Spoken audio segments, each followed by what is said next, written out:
porque las tierras que ha tenido que atravesar y ahora que viene de regreso a la tierra de Canaán están llenas de pueblos que son hostiles. Los pobladores locales no fácilmente van a dejar que llegue a su tierra, y pues toda esta situación complica la posibilidad de que Jacob pueda regresar a Canaán, y aún cuando regrese todavía tiene que enfrentar quizás el enojo y todavía la amenaza que su hermano había puesto delante de él 20 años atrás.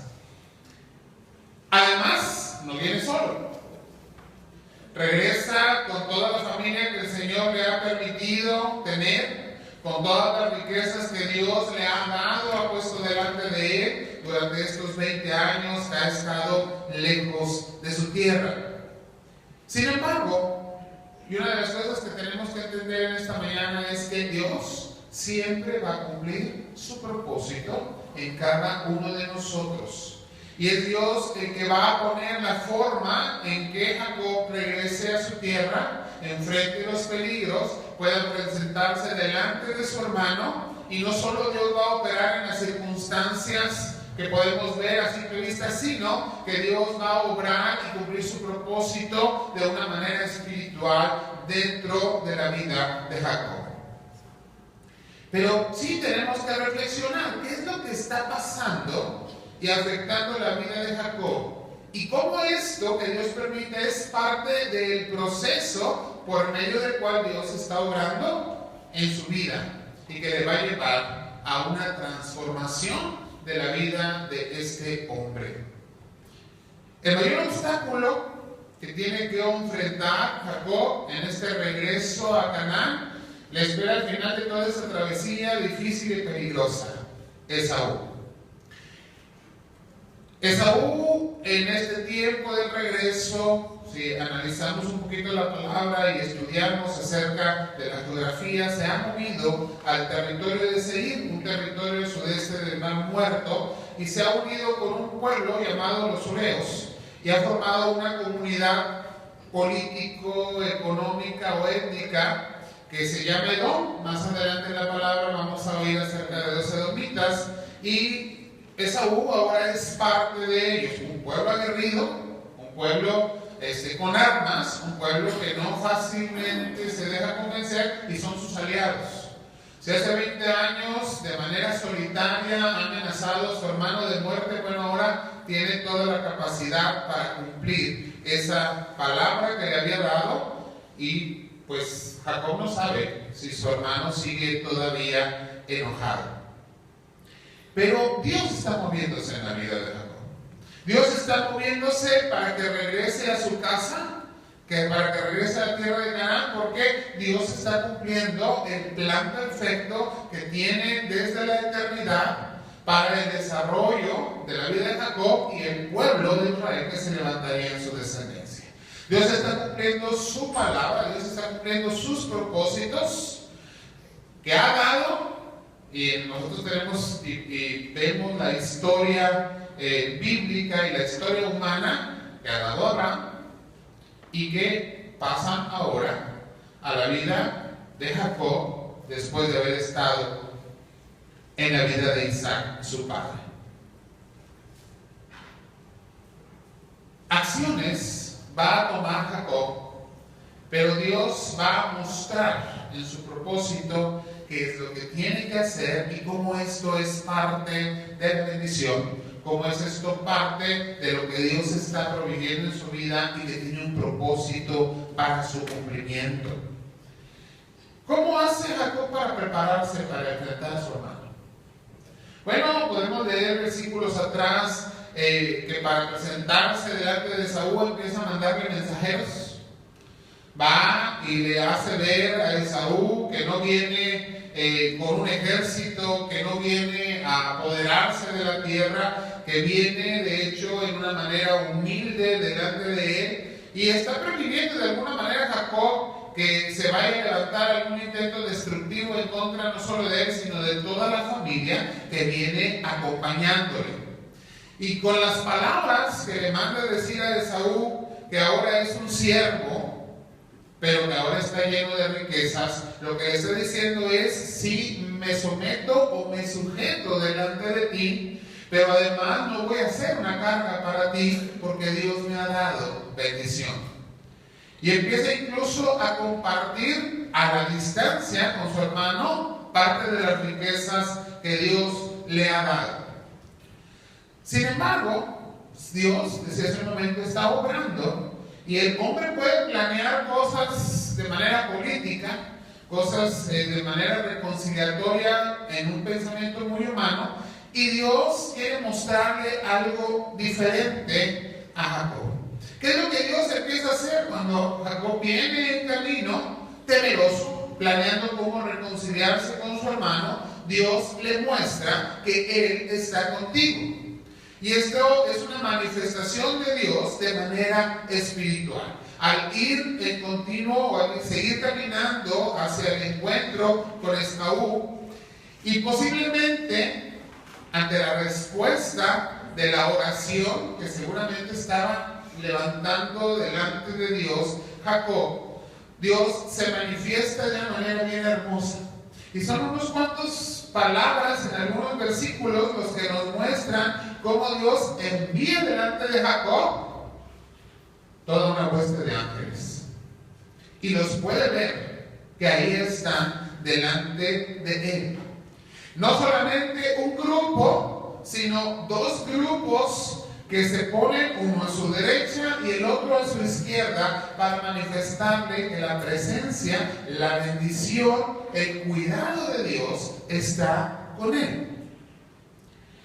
Y de esa experiencia, Jacob nos indica, nombrando ese lugar en donde se encuentra con estos dos grupos de ángeles, Mahanaim. Dos campamentos. Dos campamentos no de gente con armas, sino de ángeles que están guardando su camino de regreso a la tierra de Canaán, porque Dios se la ha prometido, y su regreso al encuentro de su hermano, diciéndole: tranquilo, yo estoy contigo. Así Dios fortalece, protege y levanta el espíritu de Jacob para enfrentarse con su hermano. Dios acude a la oración. Dios está ahí en el momento de peligro y de dificultad. Hay que encontrar a Dios cuando estamos orando. No solo son palabras que salen de nuestra mente, de nuestro corazón y de nuestros labios. Tenemos que confiar plenamente que Dios está ahí y que está escuchando, y que es plenamente consciente de nuestra necesidad, que Dios no está atendiendo a alguien más, tiene la capacidad de atendernos a todos al mismo tiempo, y que hay una respuesta de Dios, porque Dios siempre responde a la oración de su pueblo. El problema es que a veces la respuesta de Dios no es lo que esperamos, no es lo que queremos, y entonces pues hacemos como que no escuchamos la respuesta. Pero Dios siempre responde. Dios es un Dios de pacto. Dios es un Dios de promesas. Cada una de las promesas que Dios le ha dado a tu vida ahora a través de la palabra, como lo hizo con Jacob a través de la descendencia de Abraham, es una palabra que se va a cumplir. No en nuestro tiempo, no en nuestra forma de pensar, no cuando yo quiera, sino cuando Dios así lo tiene determinado. Sin embargo, tenemos que ser humildes. Y otra de las situaciones que se da ahí en la vida de Jacob al estar en este camino, en donde de alguna manera, aunque tiene fe, aunque reconoce a Dios, aunque conoce a Dios vivo y verdadero, Dios quiere tener un reencuentro mucho más profundo con el espíritu de Jacob y prepararle para lo que seguiría adelante en el propósito de Dios para su vida. En este regreso, de alguna manera Jacob confía mucho en sus riquezas, en sus bienes, en todos los animales, en todos los siervos que tiene, y utiliza esto para poderse acercar a su hermano. Sin embargo, otra de las obras que Dios hace en la vida de Jacob es precisamente llevarle a reconocer o a confesar que todas las riquezas que posee no son su mérito. Y sí, es verdad, él trabajó por años para conseguir lo que tiene, pero siguen no siendo su mérito, sino exclusivamente la misericordia y la gracia de Dios. Dios ha preparado este momento y le ha dado los bienes para que con ello pueda enfrentar las circunstancias difíciles. Dios es un Dios de misericordia, Dios es un Dios de fidelidad, que va más allá de lo que nosotros hemos pensado, que va más allá del momento. En ese momento tenía las riquezas para poder tratar de convencer a su hermano, pero él jamás pensó en los 20 años atrás que algún día tendría las riquezas para hacerlo. ¿Quién sí lo pensó? Dios. Y entonces él confiesa: lo que tengo, lo que he logrado, no es mi mérito, sino la gracia y la misericordia de Dios. Porque de la pobreza y del desamparo, de huir de su tierra a una tierra ajena, el propósito de Dios ha permitido en la vida de Jacob que haya ahora abundancia en su mano. Pero el peligro sigue ahí. Ahora tiene una familia grande que necesita ser protegida, y Dios va a ser el que obre. Sí, Jacob, si tú y yo aprendemos a depender de la gracia, de la misericordia y de esa fidelidad de nuestro Dios. Jacob, va a enviar sucesivamente presentes a Esaú, va a estar mandándole de alguna manera un mensaje de cortesía, un mensaje de homenaje a él para que esté tranquilo. Y en su encuentro con Esaú, los siervos tenían que decir delante de Esaú que Jacob venía como un siervo y que venía detrás de ellos para encontrarse con él, a cambio de poder tener la seguridad, Jacob, que habría paz en el futuro. Dios ciertamente quiere reconciliación, Dios quiere paz en medio de su pueblo, pero es Dios el que va a obrar conforme a su fidelidad y su propósito esa transformación. Y nos damos cuenta que Jacob es capaz de desprenderse de lo que tiene para poder lograr esa paz. ¿Dónde está Jacob y su familia en este momento? Bueno, podemos ubicarlos ya cerca de anochecer a las orillas del río Jaboc. Y este río corre por una garganta, así lo describen los historiadores, en donde era una forma natural de defenderse. No podía entrar un ejército ahí, porque las paredes de piedra lo impedían. Sin embargo, él dice: hay que salir de aquí. Y saca a su familia de ahí. Sabemos por la historia bíblica que la divide en dos grupos. Y todavía sigue pensando en estrategia humana. Y dice: ahora tengo dos grupos. Una parte de mi familia en un grupo, con parte de mis siervos, con parte de mis riquezas, con parte de mis animales, y otro grupo igual, con otra parte de mi familia, siervos, riquezas, etc. ¿Por qué? Bueno, él está pensando: si atacan a uno de los grupos, el otro podrá sobrevivir y no lo perderé todo. Estrategia que no viene de Dios. Dios está cumpliendo su propósito y él va a hacer la obra perfecta, porque es Dios el que está dando protección a Jacob. Pero en toda esta historia, hermanos, debemos de observar cómo Dios está tratando con la vida de Jacob. Está tratando con sus pensamientos, sentimientos más profundos. Está tratando con su espíritu para una comunión más perfecta, para una espiritualidad creciente en la vida de este varón. Y lo que el Señor quiere enseñarnos en esta mañana es que Él está obrando en cada uno de nosotros con ese mismo propósito. Dios quiere que crezcamos en fidelidad, que crezcamos en espiritualidad, que crezcamos en compromiso. ¿Con quién? Con Él. Y de esta manera el Señor sigue obrando bajo su gracia y con el control que tiene como un Dios soberano en todas las cosas. Pero quiero hacer una reflexión y va a ser bastante breve sobre los versículos que leímos. Ve por favor con tu Biblia a Lucas 18, 1 al 8. En primer lugar, estoy diciendo, es Génesis 32, 22 al 28. Génesis 32, 22 al 28. En primer lugar, vamos al versículo 24. Él ha enviado ya a su familia y a todo lo que tiene fuera y lejos del río, y dice la palabra que se queda solo. Esta expresión es muy interesante. Él no va con ninguno de los dos grupos. Y en esta expresión de la palabra de que Jacob se queda solo, añade que lucha con un varón hasta que raya el alba. Si seguimos leyendo, nos vamos a dar cuenta, y por el cambio de nombre que más adelante se va a dar en la vida de Jacob a Israel, el que lucha con Dios, nos damos cuenta que esta expresión nos manifiesta esa relación que tiene con Dios, pero de alguna manera una lucha que se está manifestando en esa relación que tiene con Dios.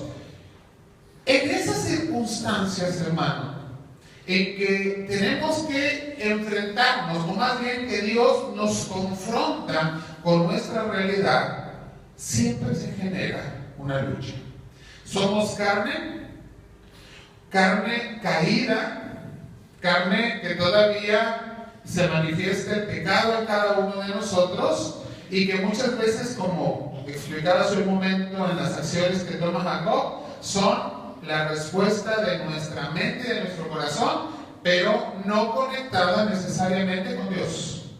Pero Dios tiene su plan y su propósito, y Él quiere tener una comunión y una reconciliación con cada uno de nosotros, y nos lo manifiesta en este pasaje. Necesitamos, y Dios va a proveer momentos de soledad en las que Él es el que nos va a confrontar. Momentos de soledad, como le pasa a Jacob, se inicia una lucha. Aquí se manifiesta de una manera física, pero para nosotros esa lucha es espiritual. Y no estamos luchando en contra de Dios, esto quiero dejarlo muy claro. Pero sí estamos luchando en contra de su voluntad, en contra de su propósito, en contra de su manifestación, en contra de su palabra en nuestra vida. ¿Por qué? Porque queremos hacer nuestra voluntad y no lo que Dios nos está conduciendo de muchas formas y bajo muchas circunstancias al manifestar el propósito que tiene para nuestra vida. Esa lucha se puede postergar. Y me llama la atención que esta lucha se dé de noche, en los momentos oscuros, en los momentos y situaciones de nuestra vida en las que a veces estamos confiando más en nuestra propia capacidad y empezamos a planificar qué hacer con lo que tengo, con lo que soy, con lo que he logrado, y no a pensar en cómo Dios está manifestándose y quiere que crezca mi comunión con Él. Esto ya nos enseña que Dios trata personalmente con cada uno de nosotros. Es cierto, tenemos tiempos de oración comunitaria, de que podemos orar unos por otros, pero al final Dios trata de una manera personal contigo. Te confronta a ti como me confronta a mí. Y creo que la recomendación es: no luchemos en contra de Dios. Más bien debemos de cambiar esta lucha para luchar en contra de nuestros propios deseos. Y de esa manera manifestar que estamos más en comunión con Dios y más en comunión con su palabra. Si seguimos adelante en el versículo 25, se ve que en medio de esta lucha, se manifiesta que en medio de esta lucha, aquel varón que teólogos, estudiantes profundos de la Biblia dicen: este varón que se manifiesta es realmente una manifestación encarnada de la presencia de Dios, y no puede ser otro sino el Verbo que más adelante sería carne. Y se cree precisamente porque más adelante este varón permite que se le adore, incluso emite una bendición de Dios, no a nombre, sino de Dios sobre él, directamente sobre Jacob, que tiene la capacidad para hacerlo, no es un ángel. Los ángeles no pueden bendecir como si fueran Dios, es Dios mismo quien está ahí con Jacob. Cuando este varón está luchando con Jacob, sucede algo. Hay un poder extraordinario en este varón luchando con Jacob. Y dice la palabra que toca el sitio del encaje de su muslo, que sería básicamente la cadera y el fémur, y lo descoyunta, es decir, lo saca de su lugar. Hace ya muchos años, porque yo tenía 15 años, sufrí de una lesión así. El hueso de mi fémur se salió de la cadera. Hermanos, es un dolor terrible. Yo no me explico cómo Jacob pudo seguir luchando. El hueso está fuera de su lugar y duele, y mucho. Sin embargo, se mantiene ahí y se mantiene sujeto de este varón, y precisamente por esto hablamos de agarrarnos fuertemente de Dios. Él quiere lograr un propósito porque Dios ha despertado en él el deseo y el anhelo de tener una comunión y de ver la bendición en su vida, y es capaz de seguir adelante en esta lucha, si lo vemos así, aún con dolor en su vida. Y aquí la enseñanza es sumamente sencilla. Dios, en medio de la prueba, se sigue manifestando. Y la respuesta nuestra debe ser: yo sigo tomado, aferrado a Dios, a su voluntad, a su deseo, y no voy a perder mi comunión con Él. Más al contrario, oraré más y estaré buscando más la presencia de Dios. No importa si duele, no importa cuánto duele, no importa cuánto daño puedo recibir en mí. Si Dios está conmigo, seguiré y saldré adelante. Amén. Esto es una bendición del Señor. Y tenemos que reconocer que Dios puede usar la prueba. No vea la prueba como un castigo, no vea la prueba como una manifestación de guerra del enemigo. Aquí es Dios el que está haciendo esto. Y Dios llevará nuestra vida a crecer a través de la prueba. ¿Cómo? Va a hacer que nuestra fe se vea fortalecida y nos va a conducir a una dependencia del Señor. Versículo 26, ¿qué pasa?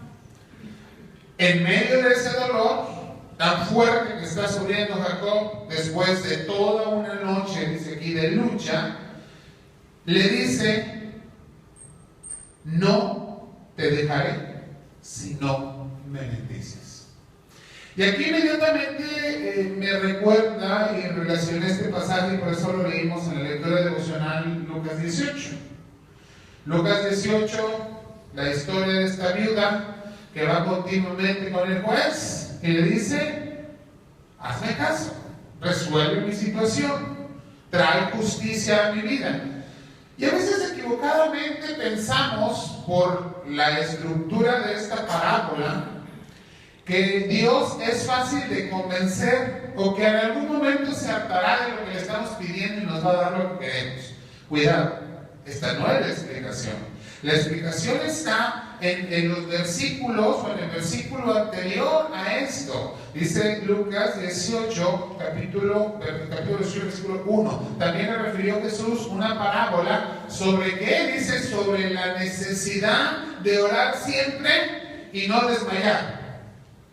No dice aquí sobre la manera de convencer a Dios de hacer lo que haga lo que Él quiere. Es sobre la necesidad de orar y permanecer en esa oración. Qué difícil es. Cuando estamos en medio del dolor y de las circunstancias adversas, muchas veces nuestra fe se ve decaída y entonces no buscamos a Dios. O después de estar orando un tiempo por alguna situación, decimos: bueno, Dios no contesta, pues ya, a otra cosa. Vamos a dejar de lado esto que estoy pidiendo. Sin embargo, aquí la enseñanza es que el Señor está esperando de cada uno de nosotros que nos mantengamos firmes en la oración, que oremos sin cesar, que estemos en comunión con Él de una manera constante, y que de esta forma el Señor nos está conduciendo a su propósito, llevarnos a tener mayor comunión con Él. ¿Por qué? Porque está poniendo delante de nosotros la necesidad de comunión con Él. ¿Qué pasa?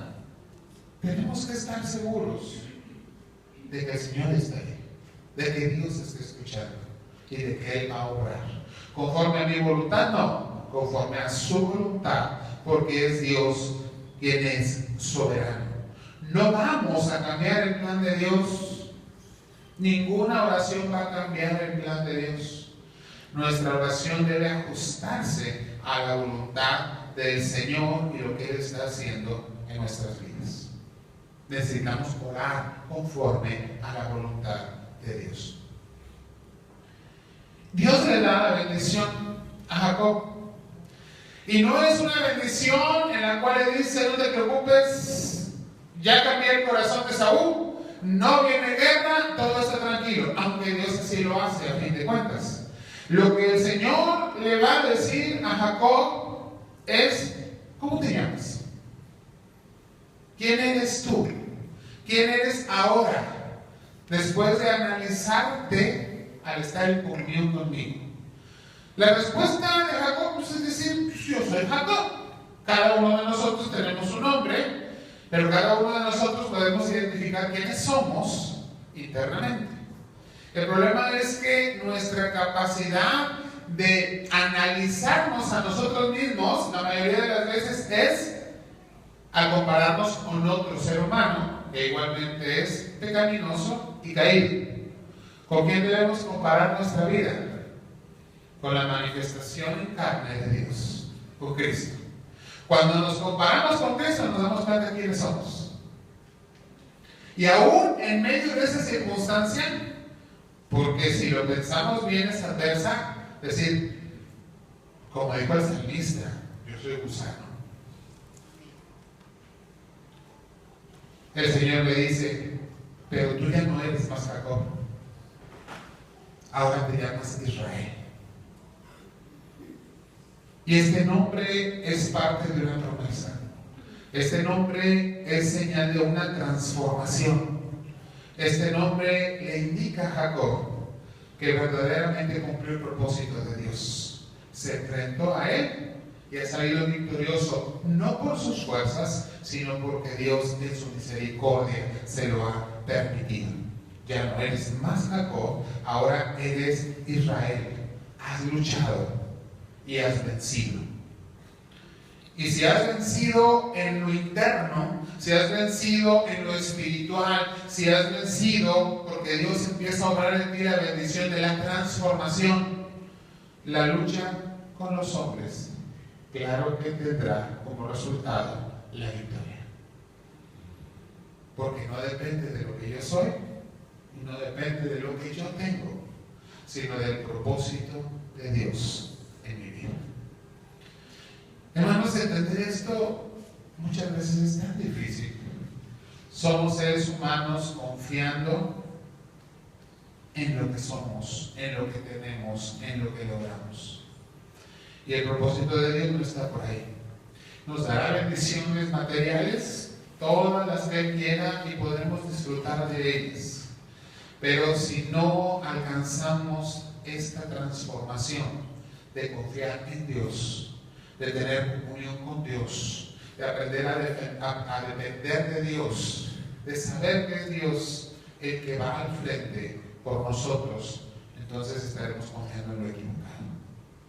Pero cuando aprendamos a confiar en todo esto que Dios tiene para nosotros, veremos la bendición de Dios. Y sobre todo, y lo más importante, seremos transformados. En esa transformación, Dios es glorificado. Y en esa transformación hay victoria tras victoria en nuestro caminar hacia nuestra casa. Porque la promesa de ir a nuestra casa está delante de nosotros, la presencia del Señor. Ahí llegaremos de todos modos. El Señor nos ha elegido. ¿Cómo va a ser nuestro camino hacia allá? Es lo importante. Tomados fuertemente de la mano de Dios, agarrados de Dios fuertemente en esa comunión que es espiritual, veremos la victoria y la bendición de Dios sobre nuestras vidas. Oremos continuamente, dependamos de Dios y el Señor hará y cumplirá plenamente su propósito en cada uno de nosotros, dándonos bendiciones y victorias continuamente, más allá de nuestros temores, porque es el Señor el que ha puesto todo. Dios es soberano. Vamos a orar. Señor, gracias. Gracias, Padre, porque a través de la vida de hombres y mujeres, de tu palabra, nos enseñas y dejas en nuestro corazón palabras de aliento, palabras, Señor, que también nos lleva a reflexionar en cómo estamos y de quién estamos dependiendo. Señor, muchos temores, aflicciones, enfermedades, circunstancias difíciles pueden presentarse delante de nosotros, pero hemos de reconocer que es tu propósito el que se cumple en nuestras vidas. Qué difícil, Señor, es aprender a depender de ti, porque humanamente dependemos de lo que vemos a nuestro alrededor, pero tenemos que aprender, Señor, aún a despojarnos para llegar a esa estatura espiritual de la dependencia. Y en esa dependencia, Señor, está en la comunión continua contigo. Y en esa dependencia, Señor, darnos cuenta de la transformación que tú estás haciendo en nuestras vidas. Tu nombre sea glorificado, Padre. Y que la vida de tu pueblo, Señor, sea transformada continuamente hasta alcanzar la meta, la estatura de la plenitud de Cristo en cada uno de nosotros. Te lo pedimos en Cristo Jesús.